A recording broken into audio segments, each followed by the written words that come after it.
2025년 가을, 박순희 여사는 40년 넘게 지켜온 시장 골목 국밥집을 정리하고 아들 내외의 집으로 들어왔습니다. 평생의 땀이 밴 가게 권리금과 모아둔 쌈짓돈을 보태 마련한 반듯한 2층짜리 주택이었습니다. 아들 내외는 2층에, 순희 여사는 1층에 둥지를 틀었지요. 그러나 새 둥지에서의 삶은 시작부터 삐걱거렸습니다. 새집 냄새가 아직 가시지 않은 거실에서 순희 여사는 조심스럽게 짐을 풀고 있었습니다. 손에 익은 낡은 행주를 펼쳐보며 잠시 미소를 짓던 순희 여사의 귀에 높은 하이힐 소리가 계단을 타고 내려왔습니다. 뚜벅뚜벅 급하면서도 날카로운 소리였습니다. 며느리 수경이 퇴근한 모양이었습니다. 어머니, 제가 쌀뜨물은 그냥 버리시라고 몇 번을 말씀드려요. 요즘 세상에 누가 그걸로 찌개를 끓여요. 품이 없게. 수경의 목소리는 처음부터 날카로웠습니다. 순희 여사는 부엌 싱크대 옆에 고이 받아둔 뽀얀 쌀뜨물을 바라보았습니다. 40년간 한 번도 버린 적 없던 그 물에는 구수한 된장찌개의 추억이 고스란히 담겨 있었습니다. 가난한 시절, 쌀 한 톨까지 아껴야 했던 그 시간들의 지혜가 말이지요. 평생을 그리 끓여 먹었다. 이게 더 구수하고 됐어요. 그리고 그 행주 좀 보세요. 누더기잖아요. 당장 버리세요. 제가 새 거 꺼내놨으니까. 수경이 손가락으로 가리킨 행주를 순희 여사는 가만히 내려다보았습니다. 실밥이 풀어져 너덜너덜해진 그 천조각에는 새벽 3시부터 시작된 무수한 설거지의 흔적이 새겨져 있었습니다. 기름때로 누렇게 변한 것이 아니라 정성으로 반질반질해진 것이었는데 말이지요. 그 행주로 닦아낸 그릇들 위에 얼마나 많은 사람들의 배고픔이 달래졌던가요? 며느리 수경의 눈에 시어머니의 모든 것은 가난의 흔적이자 촌스러움이었습니다. 순희 여사가 아끼고 아껴 아들의 대학을 보내고 이 집을 사게 한 그 모든 습관들이 이제는 버려야 할 구시대의 유물이 되어버린 것입니다. 수경은 자신의 가난했던 과거를 지우듯 시어머니의 소박한 살림살이까지 모조리 지워버리고 싶어 했습니다.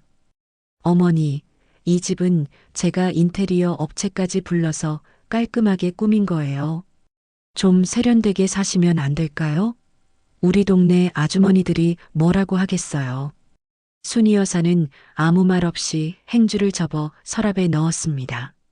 하지만 손끝에 전해지는 그 천의 촉감은 여전히 따뜻했습니다. 40년간 함께해온 동반자를 버리라는 말이 마치 자신의 인생을 버리라는 말처럼 들렸지요. 그날 저녁 가족들이 모두 잠든 후 순희 여사는 주방 한편에 놓인 낡고 검게 그을린 무쇠 가마솥을 가만히 쓸어보았습니다. 시집 올 때 친정 어머니가 두 손에 꼭 쥐어준 그녀 인생의 첫 재산이자 역사의 증인이었습니다. 가마솥의 두툼한 벽면에는 수없이 끓여낸 밥의 기억이 켜켜이 쌓여 있었습니다. 너라도 내 맘을 알지. 그치? 순희 여사의 작은 중얼거림이 고요한 부엌에 스며들었습니다. 무쇠 표면에서 올라오는 차가운 기운이 손끝을 스쳤지만 그 순간 집안을 감돌던 싸늘한 공기가 조금은 데워지는 듯 했습니다. 마치 오랜 친구가 조용히 고개를 끄덕이는 것만 같았지요. 거실에서 들려오던 텔레비전 소리도 완전히 꺼지고 2층에서 들려오던 발소리도 잦아들었습니다. 순희 여사는 가마솥 옆에 무릎을 꿇고 앉아 그 속에서 끓어오르던 수많은 밥상의 기억을 떠올렸습니다. 아들이 대학 입시를 앞두고 밤늦게 공부하던 날 끓여준 야식, 몸살로 끙끙 앓던 날, 정성껏 끓인 죽 첫 월급을 받고 와서 환하게 웃으며 먹던 저녁밥까지. 하지만 지금 이 새하얀 타일과 스테인리스, 싱크대로 치장된 주방에서는 그 모든 기억들이 부끄러워해야 할 과거가 되어버린 것 같았습니다. 순이 여사의 눈가에 어스름한 그림자가 내려앉았습니다. 며칠 뒤 수경은 집안의 격을 높여야겠다며 대대적인 집 정리를 선언했습니다. 순이 여사가 동네 노인정에 마시를 나간 사이 사건은 벌어지고야 말았습니다. 여보세요? 고물상이에요? 네, 집에 낡은 솥 하나 있는데 가져가실 수 있나요? 수경의 목소리가 전화기 너머로 경쾌하게 흘러나갔습니다. 그녀는 스마트폰을 귀에 대고 거실을 이리저리 돌아다니며 치워야 할 물건들을 점검하고 있었습니다. 시어머니의 낡은 살림살이들이 하나하나 그녀의 눈에 거슬렸습니다.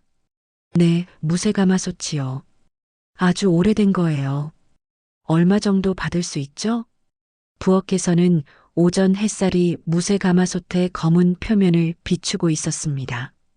40년이 넘는 세월 동안 수없이 끓어오른 밥 냄새가 그 두툼한 벽면에 스며들어 있었지요. 아직도 희미하게 구수한 사골 냄새가 배어 있는 것 같았습니다. 1시간 후 고물상 트럭이 집 앞에 멈춰 섰습니다. 중년의 고물상 주인이 가마솥을 들어보더니 고개를 끄덕였습니다. 이거 꽤 무겁네요. 10,000원 드릴게요. 그 정도면 괜찮네요. 어서 가져가세요. 수경은 시원스레 대답하며 10,000원짜리 한 장을 받았습니다. 고물상 주인과 조수가 가마솥을 들어나가는 동안 그녀는 이미 머릿속으로 그 자리에 놓을 인테리어 소품을 떠올리고 있었습니다. 깔끔한 화분이나 모던한 장식품 같은 것 말이지요. 트럭이 굉음을 내며 멀어져 가고 집은 다시 조용해졌습니다. 부엌 한 구석이 텅 비어 있었지만 수경은 오히려 상쾌한 기분이었습니다.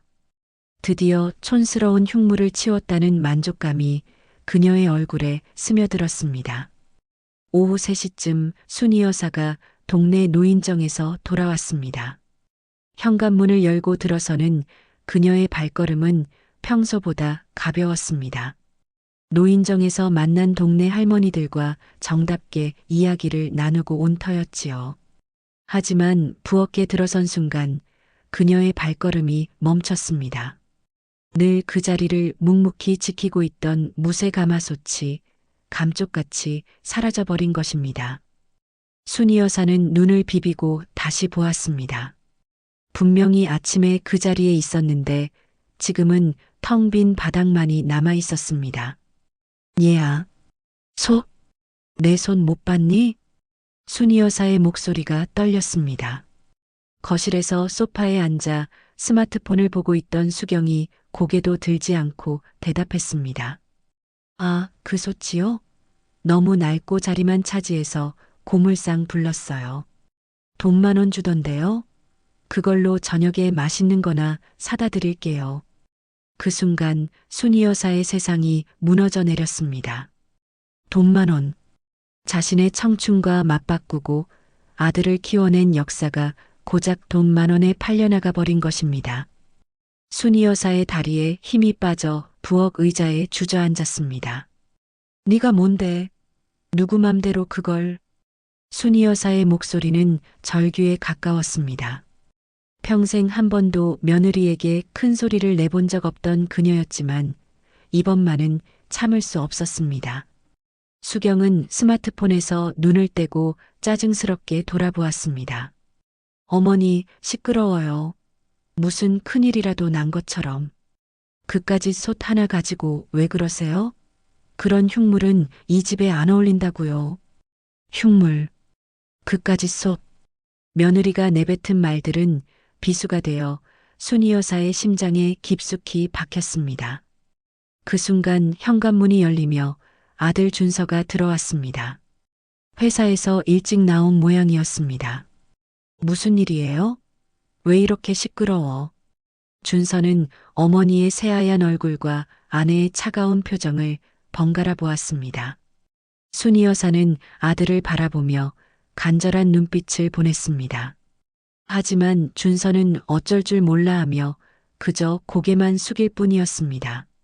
아내와 어머니 사이에서 어느 편도 들 수 없다는 듯이 말이지요. 순이 여사는 그 순간 깨달았습니다. 이곳은 자신의 둥지가 아니라 자신을 지워버리려는 차가운 감옥이라는 것을, 자신이 평생 아끼고 보살펴온 아들조차 이제는 남이 되어버렸다는 것을. 저녁 무렵 집안에는 무거운 침묵이 흘렀습니다. 순이 여사는 텅 빈 가마솥 자리를 멍하니 바라보며 서 있었습니다. 그 자리에서 올라오던 훈훈한 밥 냄새도 구수한 국물 냄새도 이제는 기억 속에서만 맡을 수 있을 뿐이었습니다. 그날 밤 순이 여사는 1층 구석의 작은 창고로 들어갔습니다. 먼지가 쌓인 선반들과 오래된 상자들 사이에서 그녀는 바닥에 주저앉아 소리 없이 울었습니다. 2층에서 들려오는 텔레비전 소리와 며느리의 웃음소리가 멀게만 느껴졌습니다. 눈을 감으면 뜨거운 가마솥 앞에서 땀을 흘리던 젊은 날의 자신이 보였습니다. 새벽 4시부터 일어나 사고를 고고 손님들을 위해 국물 맛을 보던 그 시절이 파노라마처럼 스쳐 지나갔습니다. 남편을 일찍 잃고 홀로 아이를 키우며 하루도 쉬지 않고 국밥 한 그릇 한 그릇 정성껏 끓여냈던 기억들 말이지요. 저 솥이 네 애비 없이 너를 키운 내 자존심이고 목숨이었는데. 순이 여사의 흐느낌이 좁은 창고 안에 울려 퍼졌습니다. 아들의 등록금 날짜에 맞춰 애타게 손님을 기다리던 기억, 허리가 끊어질 듯 아파도 새벽같이 일어나 밑반찬을 준비하던 기억이 물밀듯 밀려왔습니다. 아들이 대학에 합격했다는 소식을 듣고 가마솥 앞에서 혼자 눈물을 흘리며 고마워했던 그날도 떠올랐습니다. 그 모든 기억들이 담긴 가마솥이 고작 10,000원에 팔려나간 것입니다. 40년의 세월과 무수한 눈물과 땀이 스며든 그 무쇠 덩어리가 며느리에게는 그저 흉물에 불과했던 것이지요. 하지만 순이 여사는 도망치거나 무너지지 않았습니다. 자신의 모든 것이 부정당한 그 밤 가슴속 가장 깊은 곳에서 차갑고도 단단한 무언가가 솟아오르는 것을 느꼈습니다. 그것은 복수심이 아니었습니다. 자신의 인생을 그 누구도 아닌 바로 자신의 손으로 증명해 보이겠다는 마지막 자존심이었습니다. 순이 여사는 눈물을 손등으로 닦고 천천히 일어났습니다. 창고 한편에 있던 오래된 걸레질로 얼굴을 정리하고 결연한 표정으로 자신의 방으로 향했습니다. 침실 장롱 깊숙한 곳에서 낡은 나무 괴짝 하나를 꺼냈습니다. 괴짝을 열자 깔끔하게 정리된 지폐 뭉치들이 모습을 드러냈습니다. 국밥집을 하며 40년간 모아온 비상금이었습니다. 한 장 한 장이 모두 손님들의 고마움과 자신의 절약 정신이 만들어낸 결과물이었지요. 아들의 결혼 자금과 집 마련을 위해 아껴온 돈이었지만 이제는 다른 용도로 쓰일 시간이 온 것 같았습니다. 순이 여사는 돈뭉치를 하나씩 꺼내며 세어보았습니다. 생각보다 제법 큰 금액이었습니다. 새벽마다 떨어지는 동전 소리를 모아 저녁마다 구겨진 지폐들을 펴서 정리했던 시간들의 결실이었습니다. 이 돈에서는 아직도 국밥집의 구수한 냄새가 나는 것 같았습니다.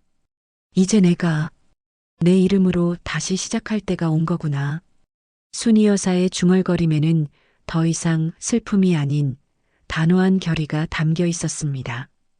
그녀는 괴짝을 다시 닫고 침대 밑 깊숙한 곳에 숨겨두었습니다. 내일부터는 새로운 계획을 세워야 할 시간이었습니다. 창밖으로는 깊은 밤의 침묵이 흘렀습니다. 하지만 순이 여사의 마음속에서는 40년 전 처음 가마솥에 불을 지폈을 때와 같은 뜨거운 열기가 타오르고 있었습니다. 잃어버린 가마솥은 다시 돌아오지 않겠지만 그 안에 담겨있던 꿈과 의지만큼은 여전히 그녀의 가슴 속에서 끓어오르고 있었습니다. 순이 여사는 침대에 누워 천장을 바라보며 생각했습니다. 며느리가 버린 것은 단순한 소치 아니라 자신의 존재 자체였다는 것을, 그리고 이제는 그 존재를 다시 증명해야 할 때라는 것을. 그녀의 눈에는 더 이상 눈물이 아닌 미래를 향한 단단한 의지가 반짝이고 있었습니다. 다음 날부터 순이 여사는 말이 없어졌습니다. 며느리의 잔소리에도 아들의 눈치에도 아무런 대꾸를 하지 않았습니다. 마치 집안의 유령처럼 조용히 아들 내외의 삶을 관찰할 뿐이었습니다. 수경은 시어머니가 드디어 기가 꺾였다고 생각하며 의기양양했습니다. 친구와 통화하는 목소리가 거실 전체에 울려 퍼졌습니다. 기세등등하시더니 솥 하나 없어졌다고 저렇게까지 풀이 죽을 줄 누가 알았겠어? 역시 초반에 기를 꽉 잡아놔야 한다니까. 수경의 웃음소리가 높고 날카롭게 터져나왔습니다. 하지만 부엌에서 설거지를 하고 있던 순이 여사의 표정은 무덤덤했습니다. 그녀는 그저 찬물에 그릇을 헹구는 소리에만 집중하고 있을 뿐이었습니다. 응, 이제 우리 집도 제대로 된 집 같아. 시골 냄새 나는 것들 다 치우니까 얼마나 깔끔해졌는지 몰라. 수경은 알지 못했습니다. 순이 여사의 침묵이 포기가 아니라 폭풍 전의 고요라는 것을. 그녀는 이미 마음속으로 거대한 그림을 그리기 시작했다는 것을 말이지요. 그날 오후 순이 여사는 조용히 외출복을 챙겨 입었습니다. 며느리는 소파에서 스마트폰을 보느라 바빴고 아들은 회사에 나가 있었습니다. 현관문이 조용히 닫히는 소리만이 집안의 정막을 깨뜨렸습니다. 순이 여사는 동네가 한눈에 보이는 작은 언덕에 올랐습니다. 40년간 시장 상권을 지켜보며 익힌 그녀만의 노하우였습니다. 사람들이 어느 길로 다니는지, 어떤 가게에 줄을 서는지, 배달 오토바이들이 어느 방향으로 가장 자주 오가는지를 세심하게 관찰했습니다. 새로 생긴 카페에는 젊은 사람들이 북적였지만 점심시간이 되자 그들은 모두 어디론가 사라졌습니다. 반면 골목 안쪽의 작은 식당들에는 직장인들과 동네 주민들이 꾸준히 드나들었습니다. 순이 여사는 그 모든 흐름을 눈에 담으며 머릿속으로 계산했습니다. 여기서 저기까지가 딱 3분 거리네. 순이 여사의 작은 중얼거림에는 예전 장사꾼의 예리함이 되살아나고 있었습니다.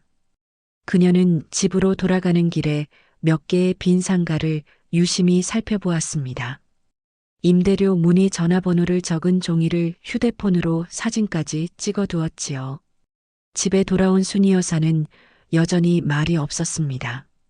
하지만 그녀의 방에서는 작은 종이에 무언가를 끄적이는 소리가 밤늦게까지 들려왔습니다. 연필로 선을 그었다 지우고 또 그었다 지우는 소리가 반복되었습니다. 수경은 남편에게 걱정스러운 목소리로 말했습니다. 여보, 어머니 요즘 이상하지 않아? 혼자 중얼거리질 않나? 방에서 뭘 그렇게 끄적이시는지 몰라. 치매 초기 증상 아니야? 준서는 피곤한 듯 한숨을 쉬었습니다. 에이, 설마. 그냥 소일거리 찾으시는 거겠지. 아들 내외의 무관심은 순이 여사에게 완벽한 방패가 되어 주었습니다. 그녀의 머릿속에서는 40년 경험이 만들어낸 정교한 사업 계획이 서서히 밑그림을 완성해 가고 있었습니다. 상권 분석부터 메뉴 구성, 심지어 필요한 자본금 계산까지 모든 것이 체계적으로 정리되고 있었지요. 다음 날 아침 순이 여사는 일찍 일어나 부엌에서 간단한 아침을 준비했습니다. 계란 후라이를 굽는 기름 냄새와 밥 짓는 구수한 냄새가 집안에 퍼졌습니다. 그 냄새 속에는 예전과 다른 묘한 기대감 같은 것이 섞여 있었습니다. 며느리는 여전히 시어머니가 기가 꺾여 순해졌다고 믿고 있었습니다. 하지만 순이 여사의 눈빛에는 서서히 새로운 불꽃이 타오르기 시작하고 있었습니다. 어느 날 저녁 순이 여사는 거실 소파에 혼자 앉아 텔레비전을 보고 있었습니다. 아들 내외는 2층에서 저녁을 먹고 있어 1층은 조용했습니다. 채널을 이리저리 돌리던 중 한 다큐멘터리 프로그램이 그녀의 시선을 붙잡았습니다. 화면에는 70대 후반의 한 여성이 환하게 웃으며 자신의 작은 카페를 소개하고 있었습니다. 깔끔하게 빗어 올린 은발과 단정한 앞치마 차림의 그 여성은 마치 순이 여사 자신을 보는 것 같았습니다. 65세의 남편을 떠나보내고 아무것도 할 수 없다고 생각했어요. 하지만 지금 보세요. 매일 아침 6시에 일어나서 빵을 굽고 손님들과 이야기 나누는 게 이렇게 즐거울 줄 몰랐어요. 여성의 목소리는 기운차고 당당했습니다. 화면 속에서는 갓 구운 빵에서 나오는 고소한 냄새가 전해져 오는 것 같았습니다. 순이 여사는 자신도 모르게 코끝으로 깊게 숨을 들이마셨습니다. 그 순간 잊혀졌던 국밥집의 구수한 냄새가 기억 속에서 되살아났습니다. 나이는 숫자에 불과해요. 내 이름 석자를 걸고 하는 일만큼 가슴 뛰는 게 또 있을까요? 그 순간 순이 여사의 희미했던 밑그림에 선명한 색이 입혀지기 시작했습니다. 내 이름 석자. 평생을 준서 엄마, 국밥집 아줌마 그리고 단순히 어머니로만 불려왔던 그녀에게 박순이라는 자신의 이름이 새삼스럽게 다가왔습니다. 텔레비전에서는 인터뷰가 계속되었습니다. 카메라가 카페 내부를 비추자 손님들로 가득 찬 테이블들과 벽면에 걸린 사장님 추천 메뉴 게시판이 보였습니다. 그 게시판에는 정성스럽게 손글씨로 적힌 메뉴들이 나열되어 있었지요. 처음엔 가족들이 반대했어요.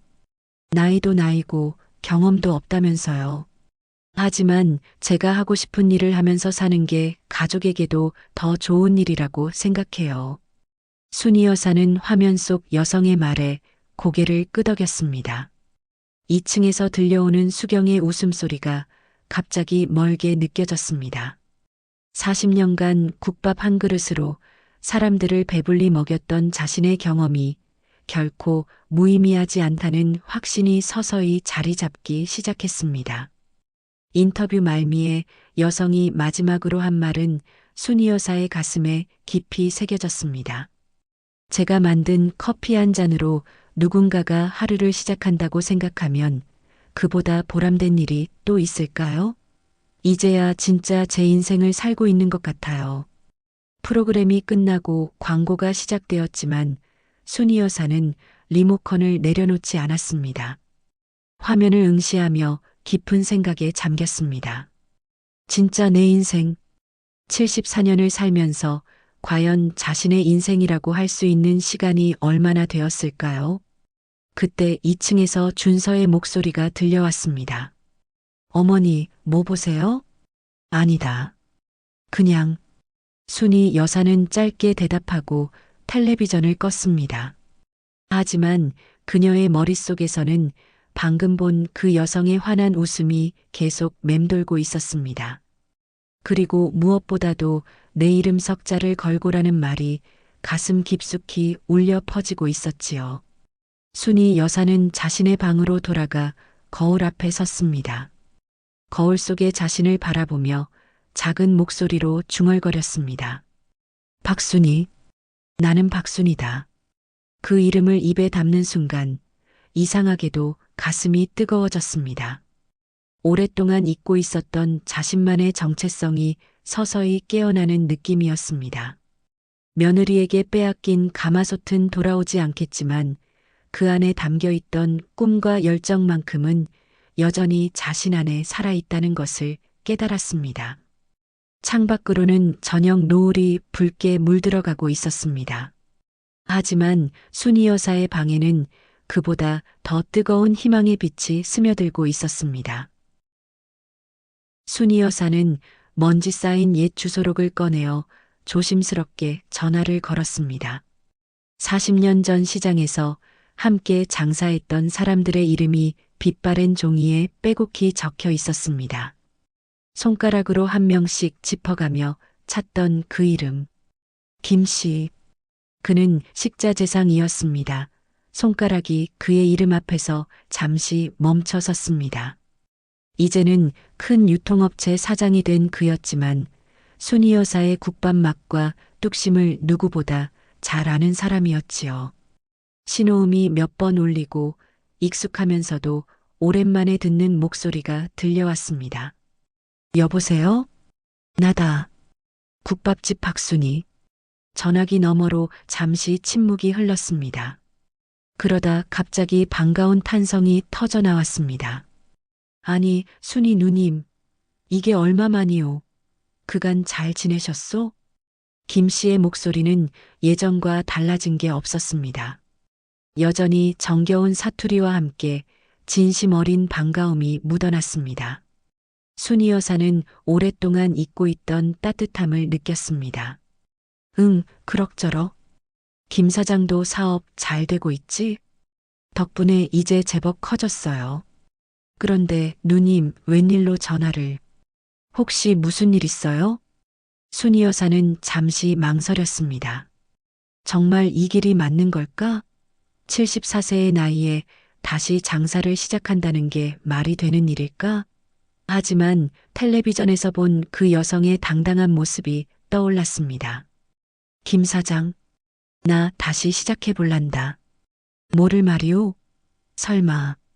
응, 국밥. 전화기 너머로 김 씨가 깊게 숨을 들이마시는 소리가 들렸습니다. 그리고 잠시 후 진지한 목소리가 이어졌습니다. 누님 진심이십니까? 나이도 나이고 40년을 했던 일인데 손에서 떠날 리가 있나? 다만 요즘 세상이 많이 달라졌을 테니까. 김 씨는 한동안 말이 없었습니다. 순이 여사는 그 침묵 속에서 자신의 심장 소리를 들을 수 있었습니다. 쿵쿵쿵, 마치 옛날 가마솥에서 밥이 끓어오르는 소리처럼 규칙적이고 힘찼습니다. 누님 정말로 하실 거라면 요즘은 예전과 많이 달라요.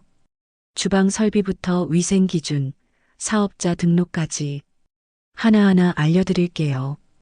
그날 순이 여사는 김 씨와 1시간이 넘게 통화했습니다. 최신 주방 설비 정보부터 법적인 절차, 요즘 사람들의 입맛 변화까지 김 씨는 마치 보물창고를 열어주듯 아낌없이 정보를 쏟아냈습니다. 위치가 제일 중요해요.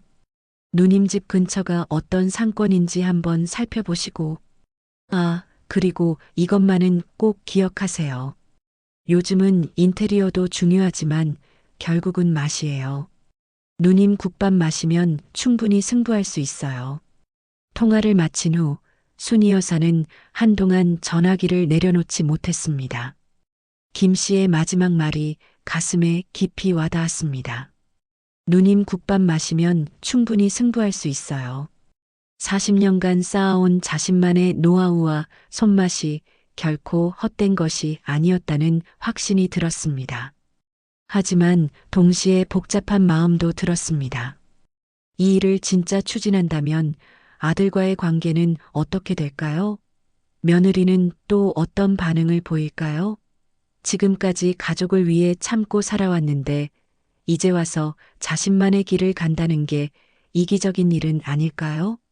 순이 여사는 부엌으로 가서 물 한 잔을 마셨습니다. 그 순간 코끝으로 희미하게 스며드는 냄새가 있었습니다. 이웃집에서 저녁을 준비하는 듯 마늘과 양파가 볶아지는 고소한 냄새였습니다. 그 냄새에 순이 여사의 기억 속 국밥집 주방이 되살아났습니다. 새벽부터 끓여낸 진한 사골 국물 냄새, 갓선 대파의 알싸한 향기가 어우러진 그 공간 말이지요. 과연 내가 다시 그런 공간의 주인이 될 수 있을까? 아니, 되어야 하는 걸까? 순이 여사는 텅 빈 가마솥 자리를 바라보며 스스로에게 물었습니다. 그 자리에는 이제 며느리가 놓은 하얀 화분이 자리 잡고 있었습니다. 깔끔하고 모던했지만 왠지 차갑게만 느껴졌습니다. 하지만 순이 여사의 상상 속에서는 그 자리에 새로운 가마솥이 놓여 있었습니다. 더 크고 더 현대적이면서도 여전히 구수한 밥 냄새를 품어낼 수 있는 그런 솥 말이지요. 그 후 며칠간 순이 여사는 외출이 잦아졌습니다.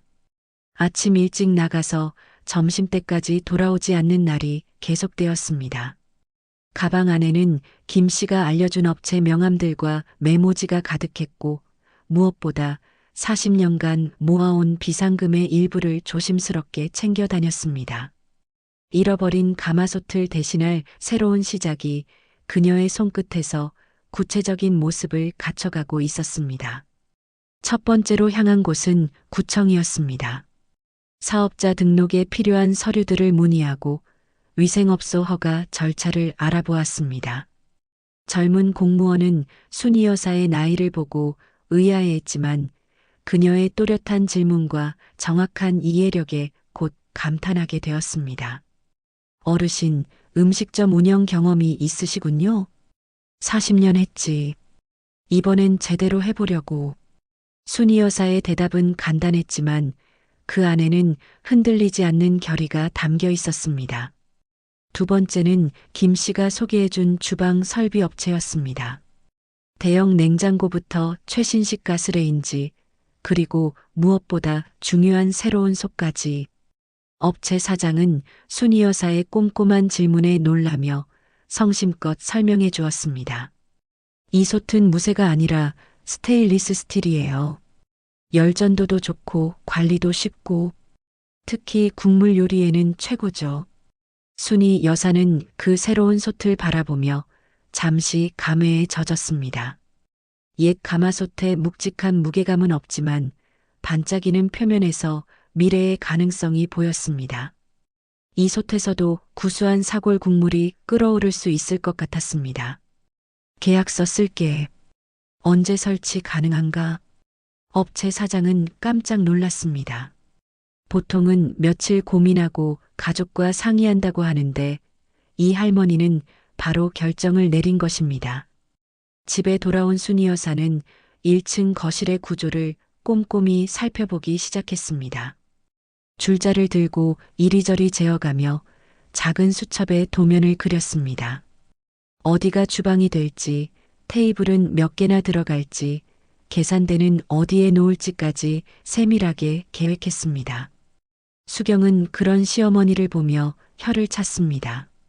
남편이 퇴근하자마자 그녀는 걱정스러운 목소리로 말했습니다. 여보, 어머니 요즘 정말 이상해. 혼자 중얼거리질 않나, 줄자 들고 집안을 돌아다니시질 않나. 완전히 치매 초기 증상 같아. 준서는 소파에 주저앉으며 한숨을 쉬었습니다. 치매라니. 설마 그럴까? 그냥 심심해서 그러시는 거 아닐까? 심심해서 줄자를 들고 다녀. 아니면 뭔가 망상이라도 있는 거야. 자기가 뭔가 크게 할 수 있다고 생각하거나. 수경의 목소리에는 시어머니에 대한 걱정보다는 짜증이 더 많이 섞여 있었습니다. 하지만 그녀가 모르는 것이 있었습니다. 순이 여사의 행동은 망상이 아니라 40년 경험이 만들어낸 정교한 계획이라는 것을 말이지요. 그날 밤 순이 여사는 자신의 방에서 모든 서류와 메모를 정리했습니다. 사업자 등록 신청서, 주방 설비 계약서, 그리고 세밀하게 그린 가게 도면까지. 책상 위에 펼쳐진 그 종이들에서는 새로운 시작의 냄새가 났습니다. 마치 갓 인쇄된 희망의 향기 같았지요. 순이 여사는 창문을 열고 밤 공기를 깊이 들이마셨습니다. 어디선가 누군가의 저녁 준비 냄새가 희미하게 풍겨왔습니다. 된장찌개를 끓이는 듯한 구수한 냄새였습니다. 그 냄새에 순이 여사는 미소를 지었습니다. 곧 자신도 그런 냄새의 주인이 될 수 있을 것 같았거든요. 하지만 동시에 마음 한편으로는 복잡한 감정도 들었습니다. 이 모든 일을 아들에게 언제 어떻게 말해야 할까요? 아니면 모든 준비가 끝난 후에 기정사실로 통보하는 게 나을까요? 순이 여사의 청사진은 거의 완성 단계에 이르렀습니다. 이제 남은 것은 마지막 결단뿐이었습니다. 그녀는 책상 서랍에서 도장을 꺼내 손에 쥐었습니다. 그 작은 도장 하나가 자신의 인생을 완전히 바꿀 열쇠가 될 것이었습니다. 공사가 시작되기 전날 밤 순이 여사는 아들 내외를 위해 저녁을 차렸습니다. 평소보다 정성스럽게 준비한 상에는 따뜻한 된장찌개와 갓 지은 밥이 올라와 있었고 그녀의 손에는 마지막으로 사용할 낡은 국자가 들려 있었습니다. 마지막이 될지도 모를 식사였습니다. 식탁에 둘러앉은 가족들 사이로 고요한 정막이 흘렀습니다. 순이 여사는 평소와 달리 말수가 적었고 수경은 스마트폰만 들여다보고 있었습니다. 준서만이 가끔 어머니의 표정을 살피며 불안한 기색을 보였습니다. 많이 먹어라. 순이 여사의 한마디가 고요함을 깨뜨렸습니다. 그 목소리에는 평소와 다른 묘한 무게감이 담겨 있었습니다. 마치 무언가 중요한 일을 앞둔 사람의 음성 같았지요. 준서는 어쩐지 서늘한 기운을 느꼈지만 애써 외면하고 밥을 입에 넣을 뿐이었습니다. 수경은 여전히 어머니의 말에 큰 의미를 두지 않았습니다. 그저 시어머니가 좀 이상해졌다는 생각뿐이었지요. 식사를 마친 후 순이 여사는 설거지를 하며 찬물에 그릇을 헹구는 소리에 집중했습니다. 물 흐르는 소리가 마치 시간이 흘러가는 소리처럼 들렸습니다. 내일이면 이 부엌의 모든 것이 달라질 텐데 과연 자신의 선택이 옳은 것일까요? 그날 밤 순이 여사는 한숨도 자지 않았습니다. 창밖을 바라보며 동이 트는 것을 기다렸습니다. 새벽 공기 속에서는 어디선가 갓 구운 빵 냄새가 희미하게 풍겨왔습니다. 아마 이른 아침부터 문을 여는 동네 베이커리에서 나오는 냄새일 것입니다. 그 냄새에 순이 여사는 자신도 곧 그런 냄새의 주인이 될 수 있을 것이라는 기대감을 느꼈습니다. 새벽 5시 순이 여사는 조용히 일어나 마지막 점검을 시작했습니다. 서랍 깊숙이 숨겨둔 사업자 등록 서류들을 꺼내어 다시 한번 확인했습니다. 모든 것이 완벽했습니다. 주방 설비 업체와의 약속 시간도, 공사 일정도, 필요한 허가 서류도 모두 준비되어 있었습니다. 그녀는 방 한 구석에서 작은 보자기를 꺼냈습니다.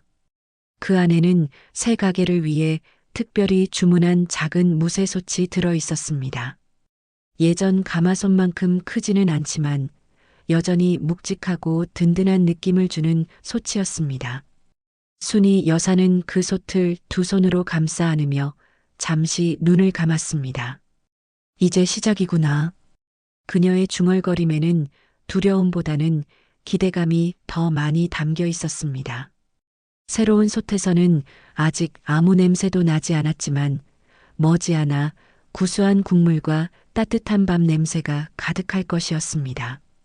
오전 7시 아들 내외가 출근 준비를 하는 소리가 2층에서 들려왔습니다. 평소와 다름없는 아침 풍경이었습니다. 하지만 순이 여사는 알고 있었습니다. 그들이 집을 떠나면 이 집의 1층은 완전히 새로운 공간으로 탈바꿈하게 될 것이라는 것을.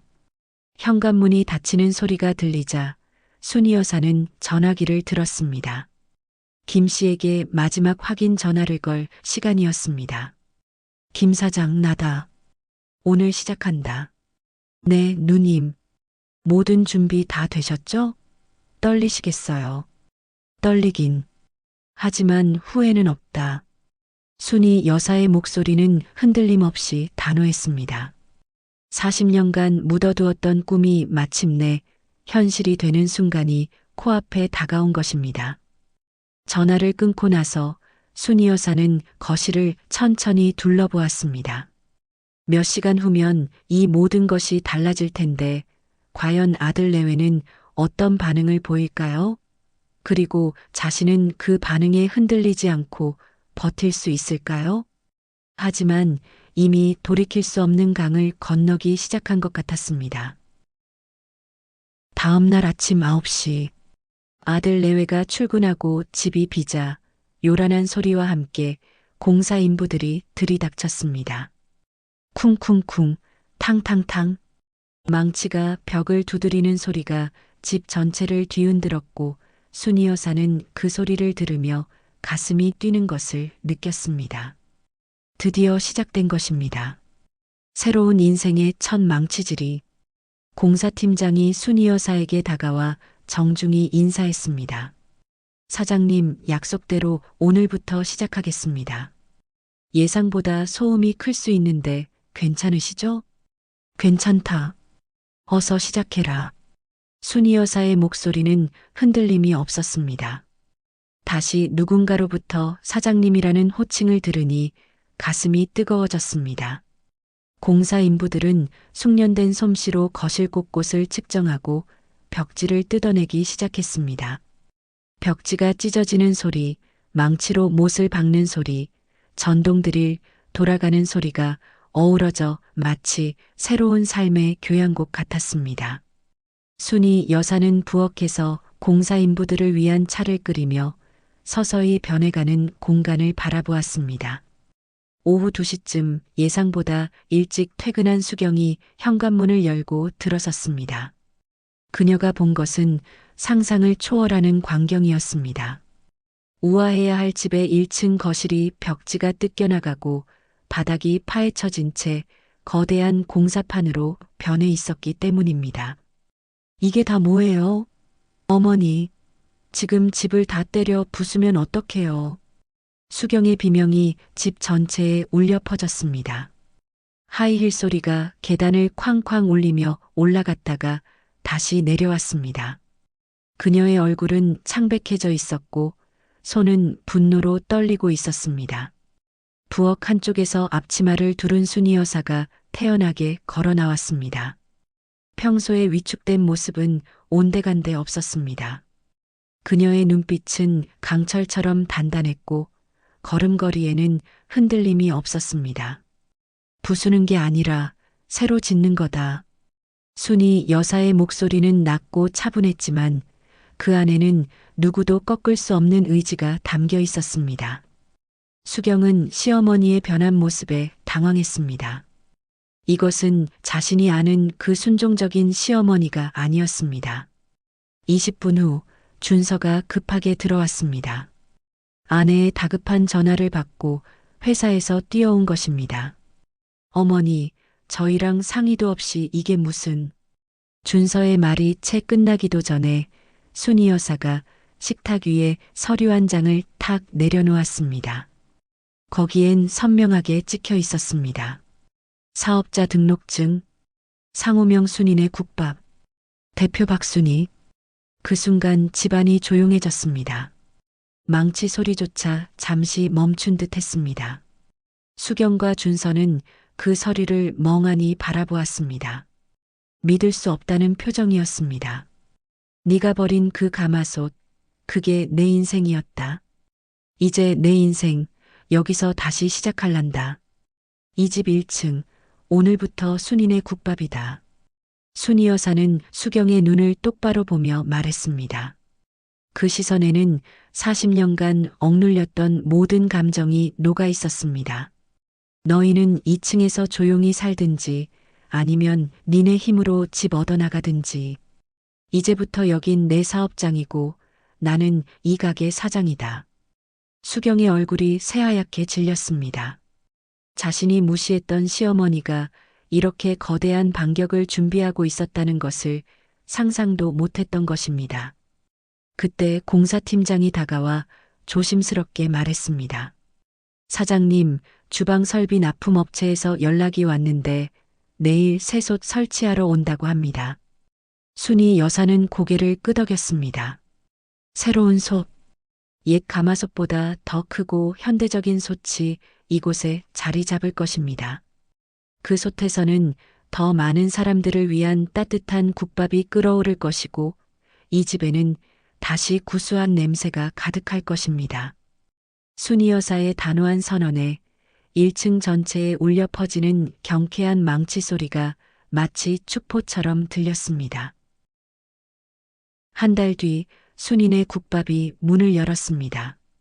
새벽 5시부터 끓어오르는 진한 사골 국물 냄새가 집 전체를 감쌌고 순이 여사는 반짝이는 새 스테인리스 솥 앞에서 옛날처럼 국자를 적고 있었습니다. 40년 만에 되찾은 자신만의 주방에서 그녀는 다시 한번 진짜 박순이가 되어 있었습니다. 옛 시장의 단골들이 소문을 듣고 하나둘 찾아왔습니다. 첫 손님은 김 씨였습니다. 그는 순이 여사가 직접 끓인 국밥 한 그릇을 받아들고 눈시울을 붉혔습니다. 누님, 이 맛이에요. 이 맛, 40년 전 그 맛 그대로네요. 김 씨의 말에 다른 손님들도 고개를 끄덕였습니다. 깔끔한 인테리어와 최신 설비를 갖췄지만 국물 맛만큼은 예전 그 구수하고 진한 맛 그대로였습니다. 순이 여사만의 손맛은 세월이 흘러도 변하지 않았던 것입니다. 점심시간이 되자 직장인들과 동네 주민들이 줄을 서기 시작했습니다. 새로 생긴 카페나 패스트푸드점보다 훨씬 더 많은 사람들이 몰려들었습니다. 따뜻한 국밥 한 그릇에 담긴 정성을 사람들이 알아봐주고 있었습니다. 사장님, 여기 국밥 둘이요. 네, 잠시만 기다리세요. 순이 여사는 더 이상 눈치 보는 늙은 시어머니가 아니었습니다. 손님들의 존경과 감사를 한 몸에 받는 당당한 사장님 박순이로 완전히 다시 태어난 것입니다. 그녀의 얼굴에는 40년 만에 되찾은 자신감이 환하게 빛나고 있었습니다.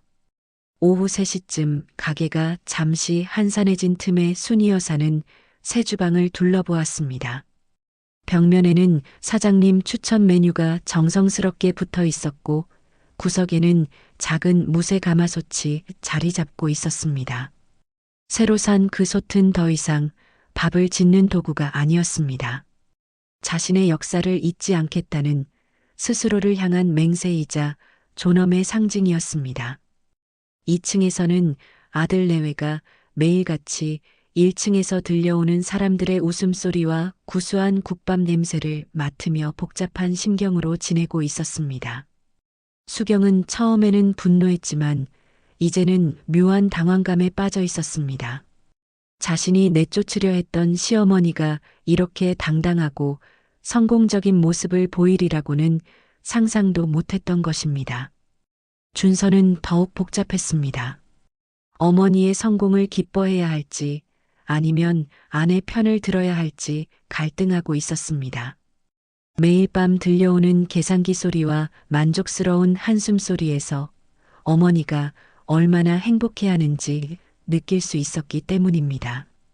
그들은 처절하게 깨달았습니다. 자신들이 내쫓은 것이 낡은 가마솥이 아니라 어머니의 존경과 사랑이었음을, 그리고 그 사랑이 얼마나 소중한 것이었는지를 말이지요. 저녁 장사 준비를 하던 순이 여사는 문득 궁금해졌습니다. 아들은 지금 무슨 생각을 하고 있을까요? 며느리는 여전히 자신을 못마땅해 할까요? 그때 현관문 벨이 울렸습니다. 저녁 첫 손님이 온 모양이었습니다. 순이 여사는 앞치마를 매만지고 밝은 목소리로 인사했습니다. 어서 오세요. 순이네 국밥입니다. 하지만 문을 열고 들어온 사람을 보는 순간 그녀의 미소가 굳어졌습니다. 허름한 차림의 한 남자가 가게 구석에 조용히 앉아 있었습니다. 고개를 숙이고 있어 얼굴은 보이지 않았지만 그 뒷모습이 너무나 익숙했습니다. 아들 준서였습니다. 순이 여사는 말없이 가장 뜨끈한 국밥 한 그릇을 그의 앞에 놓아주었습니다. 40년간 아들을 위해 끓여온 그 정성이 고스란히 담긴 그릇이었고 새로운 스테인리스 솥에서 끓어오른 국물에서는 여전히 어머니의 사랑 냄새가 진하게 풍겨올랐습니다. 준서는 고개를 들지 못한 채 그저 그 따뜻한 온기만을 느끼고 있었습니다. 가게 안에는 고요한 침묵이 흘렀습니다. 밖에서는 저녁 바람이 간판을 살짝 흔드는 소리만 들려왔습니다. 어머니, 준서의 목소리가 떨렸습니다. 그 한마디에 40년간 쌓인 모든 감정이 담겨 있었습니다.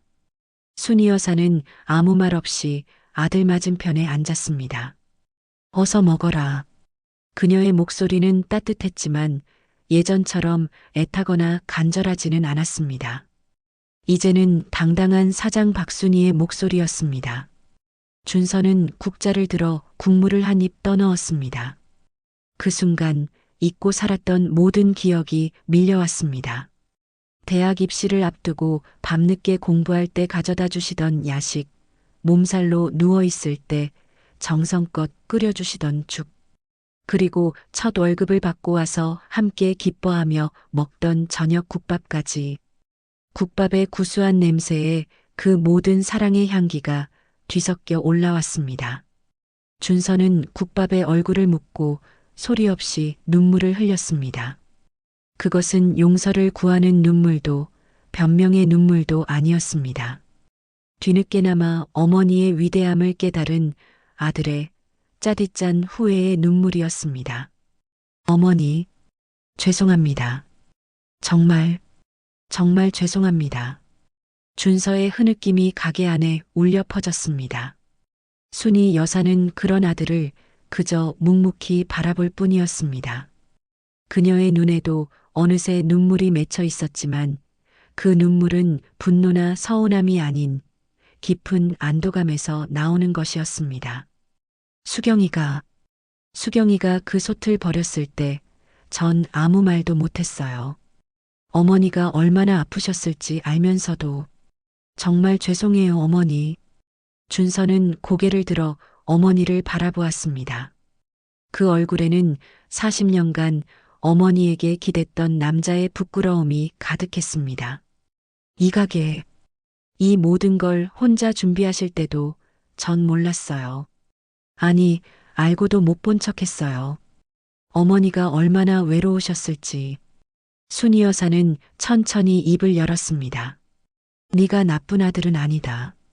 다만 너무 늦게 철이 든 거지. 그녀의 목소리에는 더 이상 원망이 없었습니다. 대신 깊은 이해와 용서가 담겨 있었습니다. 준서는 다시 국밥을 한 숟가락 떠먹었습니다. 눈물이 섞여 더욱 짠맛이 났지만 동시에 세상에서 가장 따뜻한 맛이기도 했습니다. 부엌에서는 저녁 장사를 위해 끓고 있는 사골 국물에서 진한 냄새가 풍겨왔습니다. 그 냄새는 이제 더 이상 가난의 냄새가 아니라 성공과 자부심의 냄새였습니다. 어머니, 앞으로는 제가 도와드릴게요. 가게 일도 뭐든지 말씀만 하세요. 준서의 간절한 제안에 순이 여사는 잠시 미소를 지었습니다. 고맙다. 하지만 이제 나는 혼자서도 충분하다. 다만 이렇게 국밥 먹으러 와. 엄마가 아니라 사장으로서 제일 맛있게 끓여줄 테니까. 그 말에 담긴 새로운 관계의 시작을 준서는 고개를 끄덕이며 받아들였습니다. 이제 그들은 단순한 모자가 아니라 서로를 존중하는 두 어른이 될 수 있을 것 같았습니다. 밤이 깊어가면서 가게는 다시 조용해졌지만 그 고요함은 더 이상 외롭지 않았습니다. 장사를 마친 늦은 밤, 순이 여사는 홀로 가게에 남아 반짝이는 새 주방을 둘러보았습니다. 벽면 한 구석에 자리 잡은 작은 무쇠 가마솥에서는 이제 더 이상 슬픔의 기억이 아닌 새로운 시작의 온기가 느껴졌습니다. 이제 이곳은 온전히 그녀의 왕국이었고 74년 만에 비로소 자신의 이름으로 숨을 쉬는 공간이었습니다. 지난 몇 달 동안 많은 것이 달라졌습니다. 수경은 처음에는 분노했지만 이제는 시어머니를 조심스럽게 대하기 시작했습니다. 성공한 사업가가 된 시어머니 앞에서 예전처럼 함부로 말할 수 없었던 것입니다. 오히려 가끔은 1층 가게 일을 도와드리겠다고 조심스럽게 제안하기도 했지요. 준서는 일주일에 2번씩 저녁에 국밥을 먹으러 왔습니다. 더 이상 어머니의 희생에 기대는 아들이 아니라 실력 있는 사장님의 음식을 즐기는 손님으로서 말입니다. 그는 가끔 다른 손님들에게 자랑스럽게 말했습니다. 저희 어머니, 아니, 사장님이 40년 경력이거든요.